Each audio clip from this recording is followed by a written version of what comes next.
ಇತ್ತೀಚೆಗೆ ಇನ್ಸ್ಟಾಗ್ರಾಂನಲ್ಲಿ ವೈರಲ್ ಆದ ಒಂಟಿ ಪೆಂಗ್ವಿನ್ ವಿಡಿಯೋದ ಅಸಲಿ ಕಥೆ ಇಲ್ಲಿದೆ. ಪರ್ವತದತ್ತ ಸಾಗಿದ ಪೆಂಗ್ವಿನ್ ಹಲವರಲ್ಲಿ ಕುತೂಹಲ ಮೂಡಿಸಿದೆ.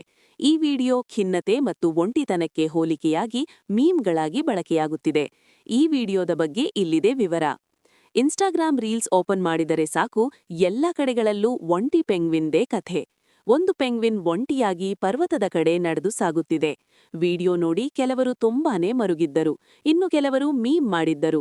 ಈ ಪೆಂಗ್ವಿನ್ಗೆ ಏನಾಗಿದೆ ಎಂಬ ಪ್ರಶ್ನೆ ಎಲ್ಲರನ್ನೂ ಕಾಡಿತ್ತು. ಆದರೆ ಈ ವಿಡಿಯೋದ ಅಸಲಿ ಕಥೆಯೇ ಬೇರೆ ಇದೆ. ಆ ಬಗ್ಗೆ ಇಲ್ಲಿದೆ ವಿವರ. ಈ ಒಂಟಿ ಪೆಂಗ್ವಿನ್ ಸಮುದ್ರದ ಕಡೆಗೆ ಹಿಂಡಿನ ಹಿಂದೆ ಹೋಗದೆ ಒಂಟಿಯಾಗಿ ತೆರಳಿದೆ. ಹಿಂಡಿನಿಂದ ಬೇರ್ಪಟ್ಟ ಸ್ಥಳದಿಂದ 70 ಕಿಲೋಮೀಟರಿಂದ ದೂರದಲ್ಲಿರೋ ಪರ್ವತದ ಬಳಿ ಸಾಗಿದೆ. ಇದು ಡಾಕ್ಯುಮೆಂಟರಿಯೊಂದರ ದೃಶ್ಯ. ವೆನಾ ಹೆಜಾಗ್ ನಿರ್ದೇಶನದ encounter at the end of the world ಸಾಕ್ಷ್ಯಚಿತ್ರದ ದೃಶ್ಯದ ಭಾಗ ಇದು.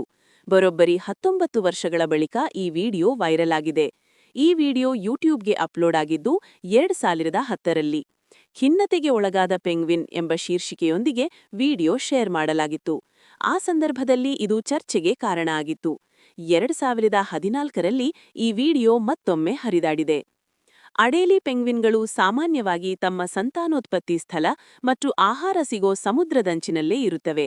ಆದರೆ ಏನೂ ಇಲ್ಲದ ಪರ್ವತದ ಕಡೆ ನಡೆದು ಹೋಗೋದು ತುಂಬಾನೇ ಅಪರೂಪ.